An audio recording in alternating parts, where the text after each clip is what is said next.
السلام علیکم ورحمۃ اللہ وبرکاتہ۔ وعلیکم السلام ورحمۃ اللہ وبرکاتہ۔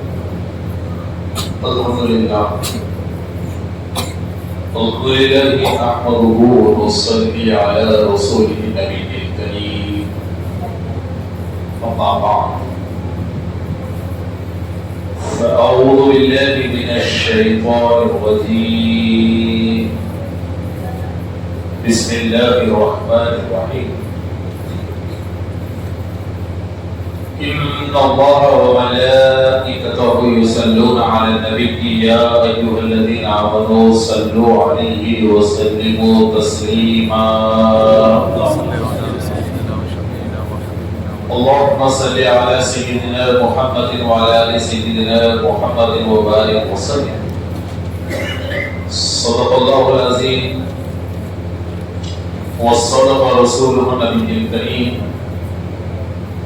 ونحن على ذلك لمن الشاهدين والشاكرين، والحمد لله رب العالمين۔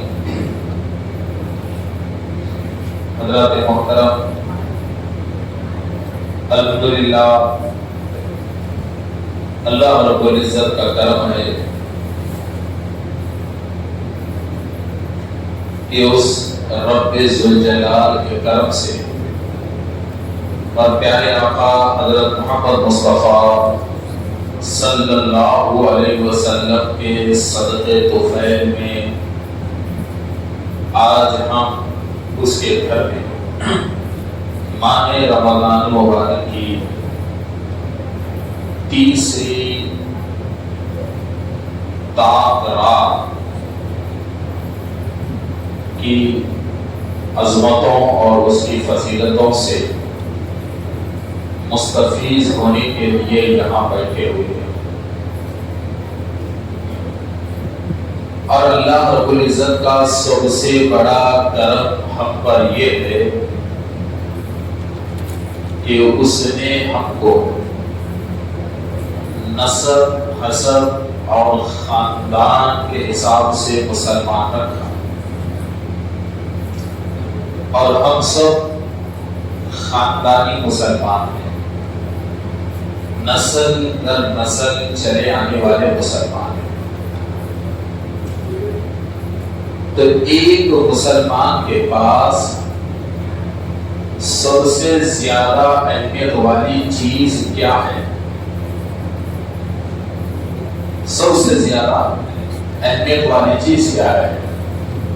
تو انشاءاللہ آج کی اس محفل میں میری گفتگو کا عنوان یہی ہے کہ ایک مسلمان کے پاس اہمیت کس چیز کی ہونی چاہیے، اور سب سے زیادہ اہمیت والی چیز ایک مسلمان کے پاس کیا ہے۔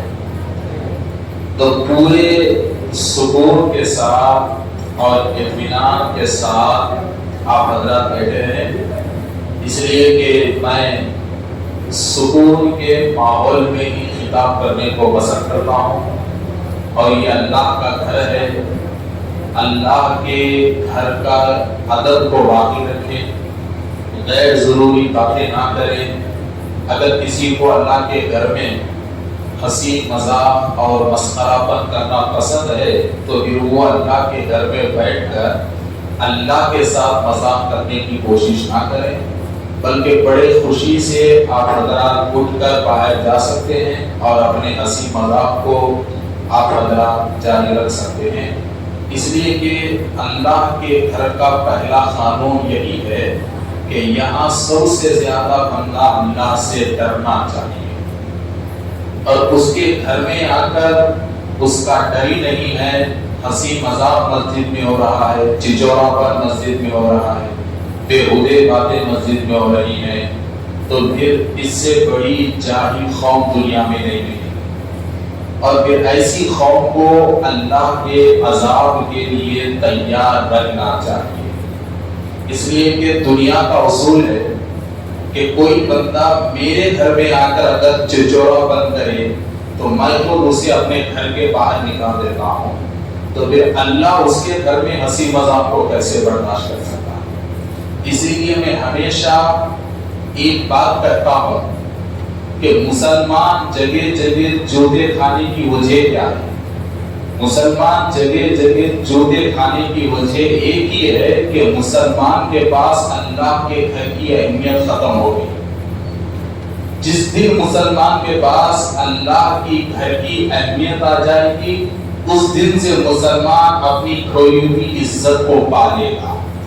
تو ایک چیز ذہن میں رکھیے، اگر باہر عزت ہونا ہے تو اللہ کے گھر میں عزت سے بیٹھنا ہے، اگر باہر کامیابی ہونا ہے تو پھر اللہ کے گھر میں کامیاب ہونے کی کوشش کرنا ہے، اگر باہر اپنے پورے کام بننا ہے تو پھر اللہ کے گھر میں بیٹھ کر اس کی نوکری کرنا ہے۔ تو جس بندے کو اللہ کی فکر نہیں ہوتی، اللہ بھی اس بندے پہ نظر نہیں ڈالتا۔ یہ قدرت کا اصول ہے۔ لہذا مسجد میں بیٹھے ہوئے ہیں، پورے سکون کے ساتھ بیٹھیں، اطمینان کے ساتھ بیٹھیں، انشاءاللہ تعالی بڑی اچھی اور آسان الفاظ میں گفتگو ہوگی۔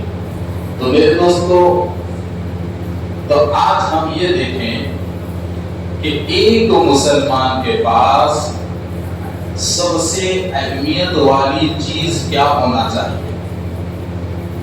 کیا ایک مسلمان کے پاس دولت اہمیت والی چیز ہے؟ کیا خاندان اہمیت والی چیز ہے؟ کیا بیوی بچے اہمیت والی چیز ہیں؟ یا اس کی جان اہمیت والی ہے، یا اس کا جسم اہمیت والا ہے، یا اس کا گھر اہمیت والا ہے؟ تو ایک مسلمان کے پاس آخر قیمتی اور نایاب چیز کیا ہے؟ تو ایک مسلمان کے پاس سب سے قیمتی اور نایاب چیز ہے تو وہ اس کا ایمان ہے، اور مسلمان کے پاس ایمان سے بڑی کوئی چیز ہی نہیں ہے۔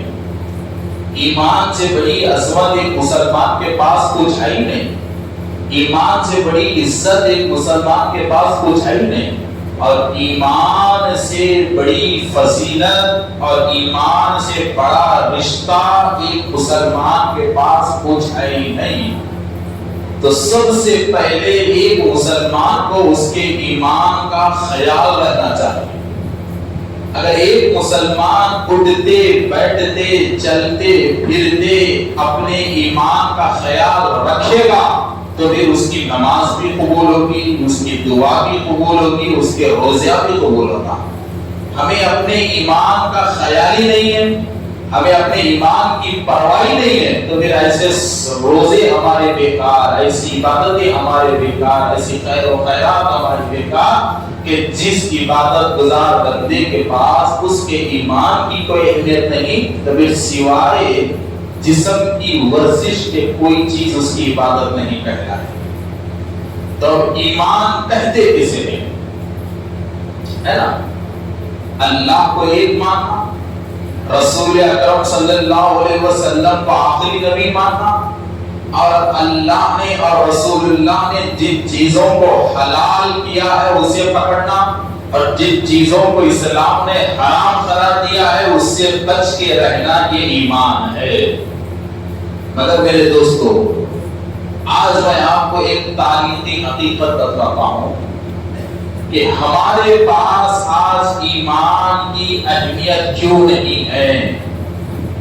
اس کی وجہ یہ ہے کہ مسلمان بننے کے لیے کبھی ہم کانٹوں پہ نہیں چلے، مسلمان بننے کے لیے کبھی ہمیں زندہ آگ میں نہیں جلایا گیا، مسلمان بننے کے لیے کبھی ہمیں بھوکا اور پیاسا نہیں رکھا گیا، مسلمان بننے کے لیے کبھی ہمیں قید میں نہیں ڈالا گیا، اور مسلمان بننے کے لیے کبھی ہمارے معصوم بچوں کے گلوں کو نہیں کاٹا گیا، مسلمان بننے کے لیے کبھی ہماری ماں کے پیٹ کو چیرا نہیں گیا، مسلمان بننے کے لیے کبھی ہمارا سماجی بائیکاٹ نہیں کیا گیا، مسلمان بننے کے لیے کبھی ہمارے چچاؤں کو میدان جنگ میں نہیں مارا گیا، مسلمان بننے کے لیے کبھی ہمارے پورے کے پورے خاندان کو میدان جنگ میں ہزاروں ٹکڑے نہیں کیے گئے، بلکہ یہ ان پچھلے لوگوں کی قربانیاں ہیں کہ جنہوں نے اپنے پیٹ کو چروا دیا، اپنے بیٹوں کو لٹا دیا، اپنی بیویوں کی قربانیاں دی، اپنے بچوں کی قربانیاں دی، اپنے آپ کو آگ کے حوالے کیا، اپنے آپ کو زندہ زمین کے حوالے کیا، کانٹوں کی چبھن کو برداشت کیا، بھوک کو برداشت کیا، پیاس کو برداشت کیا، تلواروں کے ضربات کو برداشت کیا، تیروں کے سوراخوں کو برداشت کیا، گرم گرم لوہوں کے داغوں کو انہوں نے برداشت کیا، گرم گرم آگ میں انہوں نے اپنی چمڑی کو پگھلایا، تب جا کر ہم سکون سے کہہ رہے ہیں کہ ہم مسلمان ہیں۔ تو یہ جو اسلام ہندوستان تک پہنچا ہے، یہ آسانی سے نہیں پہنچا ہے۔ اپنے اپنے خاندانوں کا جائزہ لے لو، کوئی نہ کوئی ایک دادا ہمارا ایسا ملے گا جو اسلام کے لیے پھانسی کے پھندے پہ لٹکا ہو، کوئی نہ کوئی ایک دادا ہمارا ضرور ایسا ملے گا جو اسلام کے لیے میدان جنگ میں شہید ہوا ہو، کوئی نہ کوئی ہماری پچھلوں میں، کوئی نہ کوئی ہمارے پچھلوں میں، چونکہ ہندوستان میں ہم 1000 سال کی تاریخ رکھتے ہیں، نبوی دور کی 1000 سال ہم تاریخ رکھتے ہیں، جبکہ اسلام تو دور آدم سے ہے، مگر آخری نبی حضرت محمد مصطفیٰ صلی اللہ علیہ وسلم کی امت کا اگر موٹا حساب لیا جائے تو 1000 سال، 1000 سال۔ اب صحابہ کے آنے اور جانے کا حساب لیا جائے تو 1400 سال پرانی تاریخ اسلام کی ہم ہندوستان میں رکھتے ہیں، تو 1400 سال پرانی تاریخ اگر ہندوستان کی سرزمین پر اگر مسلمانوں کے لیا جائے تو یہ بات بیکار نہ ہوگی کہ کسی نہ کسی خاندان کا دادا ضرور زندہ جلا ہوگا، ضرور اسے پھانسی دی گئی ہوگی، ضرور اسے بھوکا پیاسا رکھ کر تڑپا کر مارا گیا ہوگا، تب جا کر آج ہم سکون سے فخر سے کہتے ہیں کہ ہم مسلمان ہیں۔ تو میرے دوستو، یہ مسلمانی ہلکے میں ہمارے پاس نہیں آئی ہے۔ آج جو ہلکے میں ہم لے رہے ہیں نا، پچھلے لوگ اتنے ہلکے میں نہیں لیے، ان کے خون کی ایک ایک بوند ان کے خون کی بڑی قیمتی تھی۔ کیسے دیکھو، رسول اکرم صلی اللہ علیہ وسلم نے 40 سال کی عمر میں نبوت کا اعلان کیا۔ کتنے سال کی عمر میں؟ 40 سال کی عمر میں۔ اور یہاں ایک عقیدہ ذہن میں رکھ لو کہ میرے نبی وجود میں سب سے پہلے، نزول میں سب سے آخر۔ بات سمجھ میں نہیں آئی تو سنو، بولو، رسول اللہ صلی اللہ علیہ وسلم پیدا ہونے میں سب سے پہلے اور آنے میں سب سے آخر، آنے میں سب سے آخر۔ اور رسول اکرم صلی اللہ علیہ وسلم اس وقت بھی نبی تھے جب حضرت آدم بن رہے تھے، حضرت آدم بن رہے تھے۔ تو میرے دوستو، تو جب رسول اللہ صلی اللہ علیہ وسلم دنیا میں تشریف لائے، 40 سال کی عمر تک محمد بن عبداللہ کے نام سے مشہور ہوئے، نبی کے نام سے، عبداللہ کے بیٹے کے نام سے مشہور ہوئے۔ اور جب 40 سال کی عمر ہوئی تو اللہ نے حکم دیا کہ مصطفیٰ جو چیز چھپی ہوئی ہے اس سے باہر نہ ہو، اب آپ کہو میں نبی ہوں، نبوت کا اعلان کرو، اسلام کا اعلان کرو۔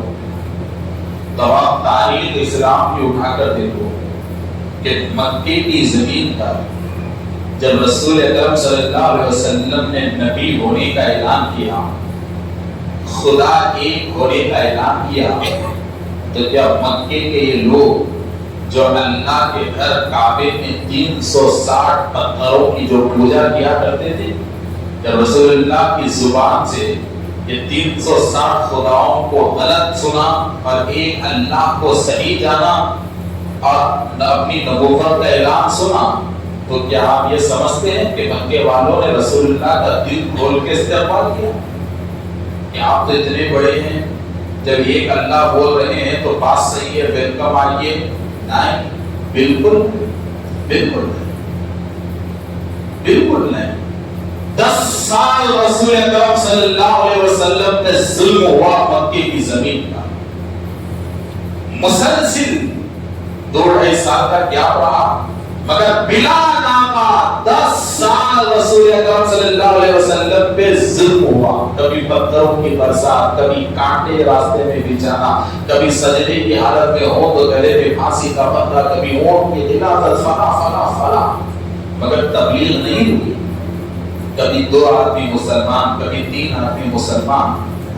تو ان لوگوں کو بڑی بے چینی ہوئی، بڑی بے چینی ہوئی. کیا کیا جائے؟ تو پروگرام بدل گیا کہ اب نبی پہ ظلم مت کرو، مسلمانوں پہ کرو.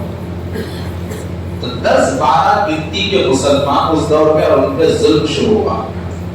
اور آپ ایک بات جانتے ہیں، اسلام کی خاطر سب سے پہلے قربانی کس کی ہوئی؟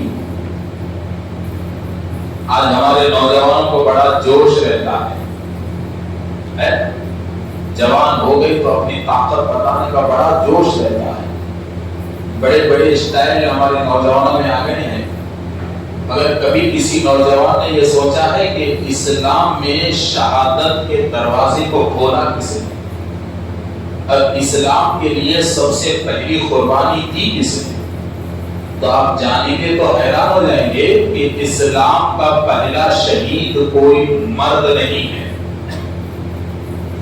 بڑی حقیقت ہے، اسلام کا پہلا شہید کوئی مرد نہیں ہے، بلکہ اسلام کی پہلی شہید عورت ہیں، حضرت سمیہ. یہ سمیہ مشہور صحابی حضرت عمار بن یاسر رضی اللہ تعالیٰ عنہ کی امی ہیں، مشہور صحابیہ ہیں اور پہلی شہید ہیں. تو ایک عورت نے سب سے پہلے عرب کی سرزمین پر اپنے اسلام کے خاطر خون بہایا، اور عورت کی قربانی سے اسلام میں شہادتوں کا آغاز ہوا. دیکھیے اس زمانے کی عورتوں کے بھی ایمان کا معاملہ کیا تھا کہ تاریخ اسلام میں شہادت کا پہلا اعزاز اسلام میں عورت کو ہے. شہادت کا پہلا اعزاز عورت کے ساتھ گیا اسلام میں. تو عورتیں بھی کیسی عورتیں تھی اس زمانے کی آپ کو معلوم. حضرت عمار بھی بچے ہیں، اسلام لائے، ان کے والد یاسر مسلمان ہوئے، ان کی امی سمیہ مسلمان ہوئی. گرفتار ہوئی ان کی امی، حد سے زیادہ ظلم ہوتا گیا، ظلم ہوتا گیا، ظلم ہوتا گیا. اور اس عورت پہ مکے کے کافروں کے جانب سے کتنا بڑا ظلم ہوا آپ کو معلوم ہے؟ دوپہر کے وقت میں گرم گرم پتھروں پہ بیوی سمیہ کو سلایا جاتا، گرم گرم پتھروں پہ سلایا جاتا، مگر آپ کی زبان سے کلمہ طیب نہیں آتا. ظلم کی انتہا یہ نہیں کہ لوہے کا لباس، لوہے کا جاکٹ آپ کو پہنا کر گرم گرم پتھروں پہ سلا دیا گیا کئی دن تک، مگر پھر بھی لا الہ الا اللہ کا گرد آپ کی زبان پر جاری رہا. تو جب ان ملعونوں نے، ابو جہل، ابو لہب جیسے ملعونوں نے جب ایک عورت کی یہ ہمت کو دیکھا تو بڑے حیران ہو گئے، اس لیے کہ مکے میں، عرب میں عورت اب تک کمزور سمجھی جاتی تھی، عورت ناقص سمجھی جاتی تھی، عورت بیکار سمجھی جاتی تھی، عورت کو غلام سمجھا جاتا تھا، عورت کے معمولی چوٹی عرب کا مرد سمجھتا تھا. اور عرب کا یہ قانون تھا کہ عرب کی عورت دور جہالت میں مرد سے نظریں ملا کے بات نہیں کر سکتی تھی. مگر عرب کے کفار یہ دیکھ کے حیران ہو گئے کہ یہ کیسا اسلام ہے جو ایک کمزور عورت کو ظلم سہنے کی اتنی زیادہ طاقت دے رہا ہے کہ بڑے سے بڑے سورما اس عورت پہ ظلم کر رہے ہیں، مگر اس کا نازک جسم اس کے ظلم کو برداشت کرتا جاتا ہے، برداشت کرتا جاتا ہے. عرب کے کافر حیران ہو گئے کہ یہ کون سا کلمہ ہے کہ اس کا نازک جسم اتنا ہمت والا بن گیا. آخر یہ کون سا دین ہے کہ ایک عورت عرب کے سوروں سے ٹکر لے رہی ہے، ان کے قول کو برداشت کر رہی ہے، گرم گرم شیخوں کو برداشت کر رہی ہے، گرم پتھروں کو برداشت کر رہی ہے، بھوک اور پیاس کو برداشت کر رہی ہے. اور عرب کے بڑے بڑے پہلوان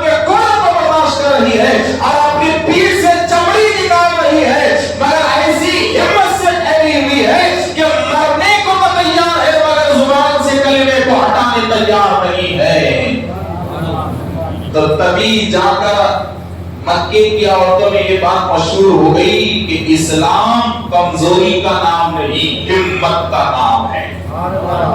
اور اسلام میں ہمت کتنی ہوتی ہے اگر دیکھنا ہے تو حضرت عمار کی ماں بی بی سمیہ کو دیکھو کہ کتنی ہمت سے وہ اسلام کے خاطر ڈٹی رہی، کتنی ہمت سے ڈٹی رہی۔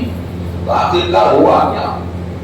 بھوک بی بی سمیہ کے ایمان کو ہٹا نہیں سکی میرے دوستو، کوڑوں کے مارے بی بی سمیہ کے ایمان کو ہٹا نہیں سکی، گرم گرم عرب کے پتھرے آپ کے ایمان کو ہٹا نہیں سکی۔ آخرکار یہ لوگ تنگ آ گئے۔ تاریخ میں اتنا بڑا ظلم کہ آپ کو شہید کیا گیا تو کیسے شہید کیا گیا معلوم ہے؟ آپ کے نچلے پیٹ میں نیزہ مار کر آپ کے پیٹ کو چیر دیا گیا، آپ کے پیٹ کو چیر دیا گیا، اور آپ اسلام کی پہلی شہید ہوئی، اور ایک عورت نے اسلام میں شہادت کے دروازے کو کھول دیا، شہادت کے دروازے کو کھول دیا۔ اور حضرت سمیہ کی ماں نے عرب کی زمین سے عورتوں کے لیے اعلان کیا کہ اے عورتوں، غلامی اور مجبوری کی زندگی کو چھوڑو، اگر ہزاروں مردوں کے سامنے بھی، ہزاروں جابروں اور ظالموں کے سامنے بھی اگر ڈٹ کے رہنا ہے تو دنیا کی کوئی طاقت ہمت نہیں دے سکتی۔ اگر عورت کو ہمت چاہیے تو اسلام میں داخل ہو جائے، اس لیے کہ عورت کی ہمت کا نام اسلام ہے۔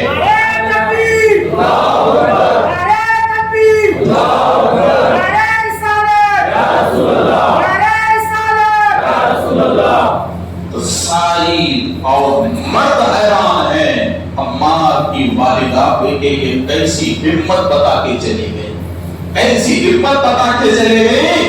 ارے عمار کی امی کے زبان پر جو کلمہ تھا، اس نہتی عورت کے کلمے نے عرب کے بڑے بڑے سورموں کو ہرا دیا۔ ارے کافر زندہ رہ کر بھی ہار گئی، اور بی بی سمیہ شہید ہو کر بھی زندہ جاوید ہو کر جیت کے نکل گئی، اور وہ اپنی بازی میں کامیاب ہو گئی، بازی مار کے وہ نکل گئی۔ تو حضرات محترم، ظلم یہی نہیں رکا میرے دوستو، نہیں رکا۔ آج یہ جو ہو رہا ہے نا، آج یہ جو سیاسی حربے یا سیاسی معاملہ، یہ لڑائی، یہ جھگڑے، ارے یہ کچھ نہیں ہے مسلمانوں کے سامنے۔ ہمارے بڑے تو اس سے خطرناک دیکھ چکے ہیں، فرعون، نمرود، شداد، حامان، کتنے بڑے بڑے آئے، کتنے بڑے بڑے آئے، اور ایسے بھی آئے کہ جہاں سے سورج نکلتا تھا وہاں حکومت شروع ہوتی تو سورج ڈوبنے تک ان کی حکومت تھی۔ ایسے بڑے بڑے بادشاہ بھی آئے، تو ہر کافر بادشاہ کا مشن یہی تھا مسلمانوں کو مٹاؤ، مگر قرآن بتا رہا ہے کہ اسلام مٹنے والی چیز نہیں ہے، مسلمان مٹنے والی چیز نہیں ہے۔ قرآن مسلمان کو پکار پکار کے ہمت دے رہا ہے کہ اے مسلمان، جب جب تجھ پہ ظلم آ گیا تو تو ڈر مت، ہمت کے لیے مجھے کھول کے دیکھ لے، اس لیے کہ میں قرآن ہوں اور مسلمانوں کی ہمت کی تاریخ رکھتی ہوں۔ اور قرآن مسلمان کو پکار کر کہتا ہے کہ بڑے بڑے ڈبانے والے اٹھے، مگر اللہ نے ہر ڈبانے والے کو ڈبا دیا اور اسلام کو ہمیشہ کے لیے باقی رکھا، اور کوئی بچا نہیں۔ اسلام کے سامنے کوئی بچا نہیں، کوئی نہیں بچا، کوئی نہیں بچا۔ اسلام ہی بچا، مسلمان ہی بچا۔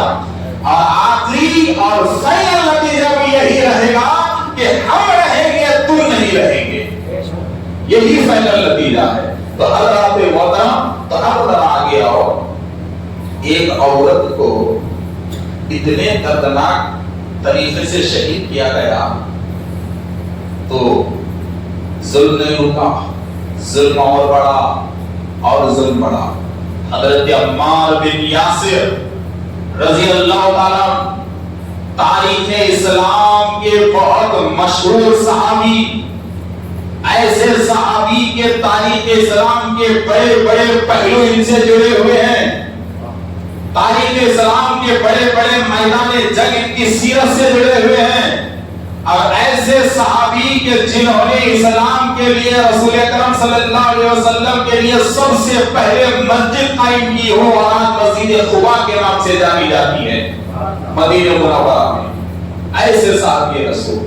تو حضرات محترم ترین کا کیا، ماں شہید ہوئی تو بیٹے کو پکڑا گیا، بیٹے کو پکڑا گیا.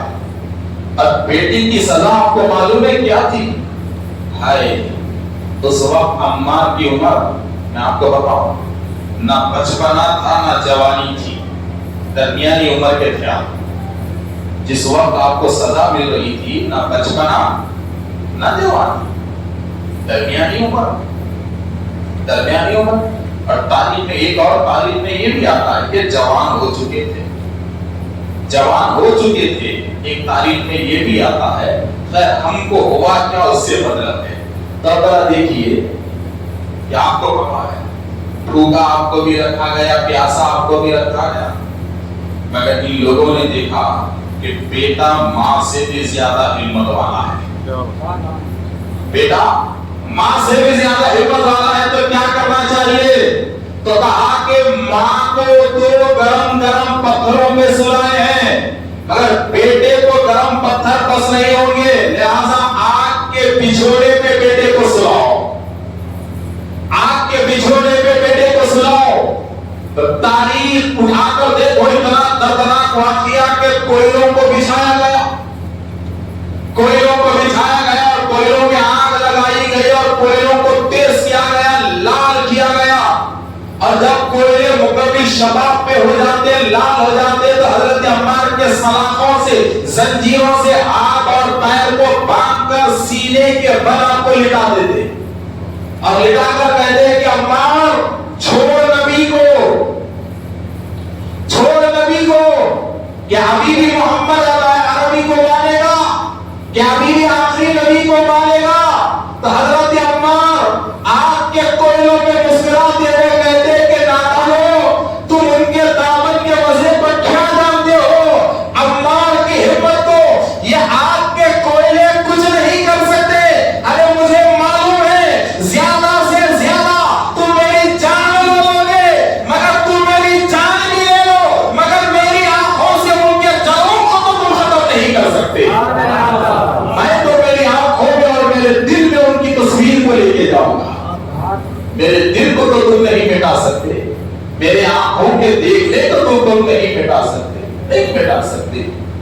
اب یہاں پہ ایک چیز میں آپ کو بتاؤں گا، اگر آپ کی محبت رسول اللہ صلی اللہ علیہ وسلم سے مضبوط ہونا تو آپ کی مصیبت میں رسول اللہ کی مدد ضرور آتی ہے، رسول اللہ کی مدد ضرور آتی ہے. مگر شرط یہ ہے کہ تعلق بڑا گہرا رہنا چاہیے، جیسے حضرت عمار کا تھا. بار بار آپ کو لٹانا، بار بار آپ کو لٹانا، آگ میں جلانا، اور ایک دن آپ کی برداشت سے باہر ہو گیا، برداشت سے باہر ہو گیا. اس لیے کہ جسم میں بچائی کیا تھا جلانے کے لیے، جتنا برداشت کرنا تھا برداشت کرتے رہے. اور یہ کافر عمار کے طرف میں بھی ہنستے رہے، ہنستے رہے، ہنستے رہے اور کہتے رہے کہ عمار تجھے کون بچائے گا؟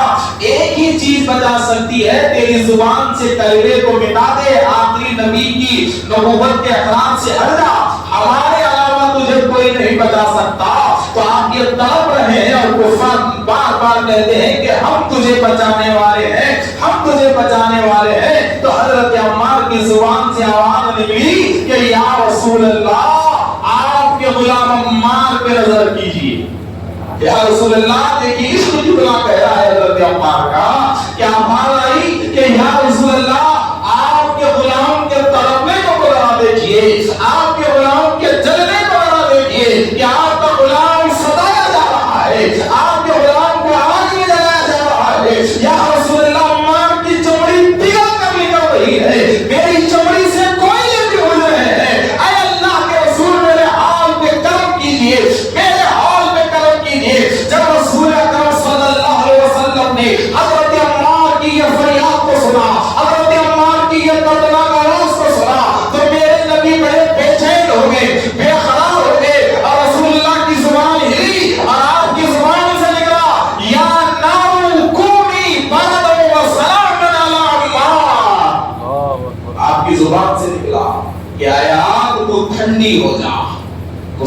سلامتی والی ہو جا عمار پہ، جیسے تو ابراہیم پہ ہوئی تھی، جیسے تو ابراہیم پہ ہوئی تھی۔ حضرت ابراہیم کو آگ میں ڈالا گیا تو اللہ نے کہا تھا یا نارو کونی بردا و سلام علی ابراہیم، تو اللہ نے جب کہا تو ابراہیم پہ آگ ٹھنڈی ہو گئی۔ اور ادھر عمار آگ میں جو رہے ہیں تو میرے نبی کہتے ہیں یا نارو کونی بردا و سلام علی عمار، کیا ہے آگ تو عمار پہ ٹھنڈی اور سلامتی والی ہو جا۔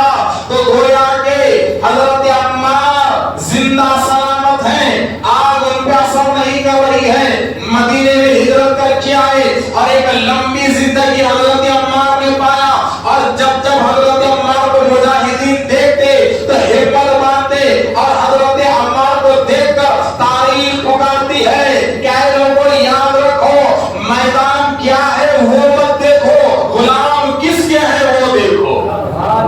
حضرت عمار کی زندگی درد دے رہی ہے کہ میدان کیا ہے وہ مت دیکھو، غلام کس کے ہیں وہ دیکھو، اس لیے کہ تم غلام اس کے ہو جس پہ فدا رب ہے، جس پہ فدا رب ہے، وہ رب العالمین ہے، یہ رحمت للعالمین ہے۔ تو غلام مصطفیٰ کے ہو، تو جب کبھی مصیبت آ جائے، جب کبھی ظالم تمہارے سامنے آ جائے، جابر تمہارے سامنے آ جائے، تمہارے سر پہ مصیبت کو مسلط کر دیا جائے، دھمکیاں تمہیں ملے، بے گھر کرنے کی دھمکیاں تمہیں ملے، یا ستانے پہ تمہیں مبتلا کیا جائے، یا پریشان کیا جائے، تو حضرت عمار کی زندگی درد دے رہی ہے کہ مسلمان دنیا کی مصیبتوں سے گھبرانے والی قوم کا نام مسلمان نہیں ہے، بلکہ مصیبت کے سامنے ٹھہر کر رسول اللہ کے جلووں کو آنکھوں میں بسا کر اللہ کو پکارنے والی قوم کا نام مسلمان ہے۔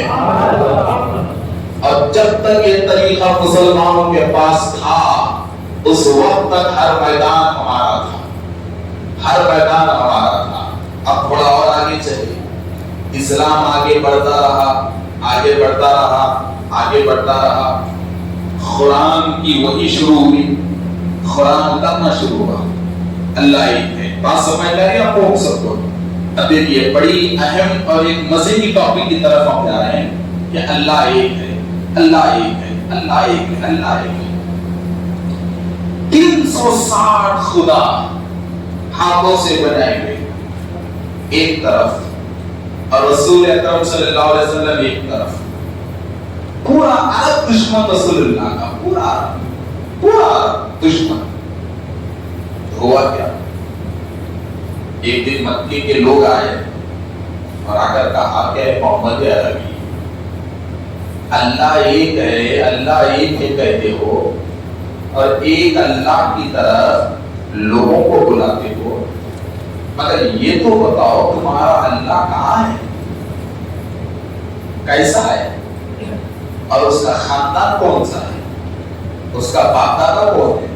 دیکھیے کیسی باتیں، جو کہ ان کا عقیدہ تھا ہی وہ، یہودی بھی تھے ان میں، عیسائی بھی تھے ان میں، کافر بھی تھے، تو قسم کے سوالات کیے کہ وہ اللہ کیسا ہے اور رہتا کہاں ہے یہ بتاؤ۔ تو اللہ کے تعلق سے سوال کیا گیا اور پتھروں کو انہوں نے خدا مانا اور کہا کہ ہمارے خدا تو ہمارے سامنے، لات عزا ہبل، یہ بڑے بڑے خدا ہمارے سامنے ہیں، ہم ان کے سامنے ٹھہر کے پوجا کرتے ہیں، ہم انہیں دیکھتے ہیں، مگر تمہارا اللہ تو ہمیں کہیں نظر نہیں آیا اور اس کے بارے میں ہمیں معلوم بھی نہیں ہے کہ بتاؤ اللہ ہے کیسا۔ یہ کفار سوال کرنے لگے تو میرے نبی ان کے سوال کو سن کر خاموش ہیں، تو جواب اللہ کے پاس سے آیا اور حضرت جبریل قرآن کی وحی لے کر آئے، آیت قرآن لے کر آئے کے جواب میں کہا، حضرت جبریل آئے اور کہا یا رسول اللہ سوال انہوں نے آپ سے کیا ہے، جواب اللہ نے بھیجا، اور جواب میں قرآن کی آیت کی شکل میں لے کر آیا۔ تو میرے نبی نے پوچھا کیا جواب ہے؟ تو جبریل پڑھتے ہیں کہ اے اللہ کے رسول، ان کے جواب میں اللہ کہتا ہے قل هو اللہ احد اللہ الصمد لم یلد ولم یولد وَلَمْ يَكُنْ لَهُ كُفُوًا احد. آپ ان سے کہہ دیجیے اس کے معنی کیا ہے؟ قُلْ هُوَ اللَّهُ احد. کہ اے مصطفیٰ آپ ان سے کہیے کہ اللہ ایک ہے، 3 4 5 نہیں ہے، 360 نہیں ہے، صرف ایک ہے. اور وہ ایک کیسا ہے؟ اللہ الصمد. اور وہ ایک بے نیاز ہے، اسے نہ نفع اور نقصان کی اسے کوئی فکر نہیں ہے. وہ صمد ہے، وہ بے نیاز ہے. لم یلد ولم یولد، نہ ہی اس کو کسی نے پیدا کیا اور نہ اس کی کوئی اولاد ہے. نہ ہی اسے کسی نے پیدا کیا اور نہ ہی اس کی کوئی اولاد ہے. ولم یکن لہ کفوا احد، اس کا کوئی ہمسر نہیں ہے. وہ ایک ہے، وہ اکیلا ہے، کوئی ساتھی اس کا نہیں ہے، کوئی مددگار اس کا نہیں ہے. وہ خود سے ہے اور اس سے ساری کائنات ہے، اس کا کوئی ہمسر نہیں ہے. تو ان لوگوں کو ایک اللہ کی فکر پڑی ہوئی کہ اللہ ایک کیسا، ایک کیسا، ایک کیسا، ایک کیسا. اب ہر دور میں اللہ کو ایک لے کے بڑا جھگڑا ہوا اور آج بھی ہے ایک کیسا. آج بھی سوال ہوتا دکھتا نہیں ایک کیسا. تو ہر دور میں مسلمانوں کے ساتھ یہی جھگڑا ہوا کہ تمہارا ایک سچا کیسا، ہمارے ہزاروں چھوٹے کیسے، جھوٹے کیسے. اور تھوڑی خوف تو ایسی ہے کہ اللہ ہی کو نہیں مانتی، اللہ ہی کو نہیں مانتی. تو ایک چیز یاد ہے اس میں کہ ہر دور میں ایسی قومیں گزری ہیں جو اللہ کو بھی نہیں مانتی.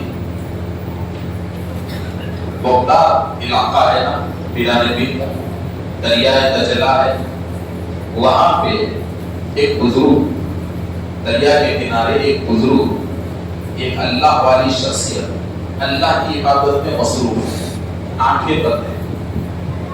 تو ایک منچلا ان کے سامنے سے گزرا. بڑا عالم تھا، بڑا جاننے والا تھا، اور غرور تھا اس کو کہ میرے علم سے کوئی ٹکر نہیں لے سکتا. تو جب اس نے اس بزرگ کو دیکھا تو سمجھا کہ مسلمان ہے. بیچارے وہ اللہ والے اپنے کام میں ہیں، اپنے ذکر میں، اللہ کو یاد کرنے میں ہے. تو گیا جا کے خلل پیدا کیا، کہا کہ بڑے کیوں اٹھو. حضرت اٹھے، ذکر میں خلل پڑ گیا، بڑی تکلیف ہوئی آپ کو. اب پوچھا کہ میاں بولو کیوں اٹھائے، عبادت میں تھا کیوں اٹھائے. تو پوچھا مسلمان ہو؟ آپ بولے ہاں مسلمان ہو. کہا اللہ کو مانتے ہو؟ ہاں اللہ کو مانتا ہوں. کہا بیکار ہے. حضرت بولے وہ کیسے؟ تو کہا کہ دیکھو اگر آپ سچے مسلمان ہیں تو اللہ کے تعلق سے میرے پاس 3 سوالات ہیں، اس کے جواب آپ کو دینا ہوگا، تب جا کے میں مانوں گا کہ تم سچے ہو، تمہارا اللہ سچا ہے. اور پھر بولا کہ یہ جو میرے 3 سوالات ہیں نا، یہ بڑے بڑے درباروں میں بھی کر چکا ہوں، آپ کے بڑے بڑے علماء میں کر چکا ہوں، کہیں سے جواب نہیں آیا. اور مجھے یہ بھی امید ہے کہ تم جیسا فقیر، ندیوں کے کنارے بیٹھنے والا تم جیسا فقیر بھی یہ جواب نہیں دے سکے گا. پھر بھی تم غلط ہو یہ بتانے کے لیے میں تم سے سوال پوچھوں گا. تو حضرت بولے ٹھیک ہے میاں پوچھو پوچھو. تو بولا چلو سنو. تو بولا 3 سوال میرے. بولا ٹھیک ہے 3 بول. تو بولا پہلا سوال بولا کیا؟ پوچھا اللہ ہے؟ حضرت بولے بے شک ہے. تو پوچھا کہاں ہے؟ حضرت بولے میاں آخر بولنا کیا چاہتا؟ بولے ہے کہاں؟ تو بولا کیا مطلب تیرا؟ تو بولے جو چیز ہے وہ دکھتی، جھاڑ ہے وہ نہیں دکھ رہا، پانی ہے وہ نہیں دکھ رہا، آسمان ہے بولتے دکھتا، سورج ہے بولتے دکھتا، چاند ہے نظر آ رہا ہے، ستارے ہیں نظر آ رہا ہے، انسان ہے نظر آ رہا ہے، میں ہوں نظر آ رہے، آپ ہیں نظر آ رہے.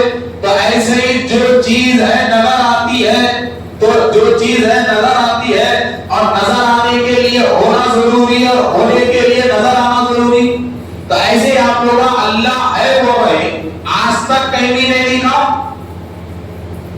ہے وہ ہے، آج تک کہیں اس کا مطلب وہ نہیں ہے. اگر ہوتا تو کہیں نہ کہیں دکھتا. کیا آپ کے پاس جواب ہے کہ اللہ ہے؟ اگر ہے تو دکھ رہا کہیں کو نہیں ہے جواب تو ہے گیا. تو حضرت بولے نہیں کیا ایک کام کرو تو اور 2 سوالوں بولو, 3 سوالوں کا جواب ایک ساتھ دے دو. بولا اچھا ایسا ہے. تو ایک بولا کہ حضرت اسلام میں آپ لوگوں کے خیال میں کیا کہ محشر کے میدان میں جب حساب کتاب ہو جاتا تو نیک لوگ جنت میں جاتے, گنہگار لوگ جہنم میں جاتے, آخری میں بستا شیطان. تو اللہ شیطان کو بھی جہنم میں ڈالتا. تو حضرت بولے ہاں برابر, اللہ شیطان کو بھی جہنم میں ڈالتا. تو مذاق اڑا کے بولا حضرت یہ تو پرابلم ہے. بولے وہ کیا؟ تو پوچھا دوزخ کیا ہے؟ تو بولے آگ ہے. بولا شیطان کس سے بنا؟ آگ سے بنا. تو بولا آج کو جلا دیجیے. بولے ذرا دماغ سے سوچو. دوزخ میں گئے تو جلتا. بولا یہ بات غلط ہے. آگ کیسا جلاتی؟ ابھی اندر جا کے آگ کو اور بڑا تھا تم جلتا. بولے اچھا تیرے کس کا جواب ہے؟ بولے تیسرا سوال کیا ہے تیرا؟ تو یہ بولا تیسرا سوال میرا یہ ہے کہ آپ لوگ بولتے ہر کام اللہ کی مرضی سے ہوتا. اللہ کی مرضی کے بغیر کوئی کام ہوتا ہی نہیں. تو چور چوری بھی اللہ کی مرضی سے کرتا تو اس کو سزا نہیں دوں. اللہ کی مرضی بول کے چھوڑ دینا, پھر اس کے ہاتھا کاٹنا نہیں دوں. تو حضرت بولے ہو گیا. بولے ہاں ہو گیا. جواب تو بولا دیکھو چچا نہیں دے سکتے جواب, تو بڑے بڑے عالمان نہیں دیے. تم کہتے تھے خاموش خاموش بولو آ گیا کیا کہ راستہ پر. حضرت بولے نہیں جواب دے تو سن. اب ان ٹھہر گیا اکڑ کے دیکھیں گے بڈھا کیا جواب دیتا. حضرت کیا کرے معلوم, آزو بازو سامنے دیکھے ایک اینٹ کا ڈھیلا تھا, اٹھائے اکڑ کے پیشانی پہ یہ رکھ کے مارے پیشانی پڑ گئی. اب جیسا ہی پیشانی پڑ گئی بم گیا مارنا شروع کیا. بولا یہ کیا کر دیے, یہ کیا کر دیے, میرے پہ حملہ, میرے پہ اٹیک. ارے جواب نہیں آتے تو نہیں آتے بولنا تھا. اپنی ہاتھ قبول نہیں کر کے میرے کو مار دیے, پیشانی پھوڑ دیے. آپ تمہارے کو دیکھ لے تو بول کے سیدھا گیا اس دور کے پی ایس میں جا کے کمپلین بک کر دیا. حضرت پہ کیس ہو گیا. اب وہ زمانے کے پولیس والے گئے حضرت کو گرفتار کر کے لا لیے. اب معاملہ عدالت میں. اب وہ زمانے میں عدالتیں گرفتار ہونے کے 15 دن کے بعد نہیں لگتے تھے. پہلے فیصلہ ہوتا تھا بعد میں جیل ہوتی تھی. اب کی عدالت میں پہلے جیل ہے بعد میں فیصلہ ہے. قصوروار کے ملزم ہے کہ مجرم ہے بے قصور ہے وہ فیصلہ بعد میں پہلے جیل. اب کی عدالتوں میں مگر وہ عدالتیں پہلے فیصلہ بعد میں جیل. تو فیصلے کے لیے جج کے سامنے جا کے ٹھہر گئے. اب جج بھی بڑا معتقد حضرت کا. اب جج حیران ہے اتنے بڑے بزرگ آدمی اس کی دھولائی گئی کو گئے. اللہ والے آدمی بیچارے رحم کرم کی تعلیم سب کو دیتے. آج اس کی پیشانی بولے بولے تو کچھ نہ کچھ گڑبڑے پٹے ہوئے. ایک کچھ نہ کچھ کہا.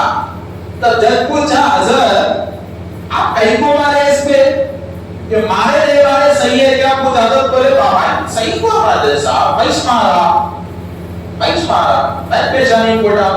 تو جج بولا غلط ہے نا بھی پیشانی پھوڑنا, آپ ضرور قبول کر رہے. بولے ہاں ضرور قبول کرو مگر اس سے پہلے اس کو پوچھو میں اس کو مارا کہیں کو.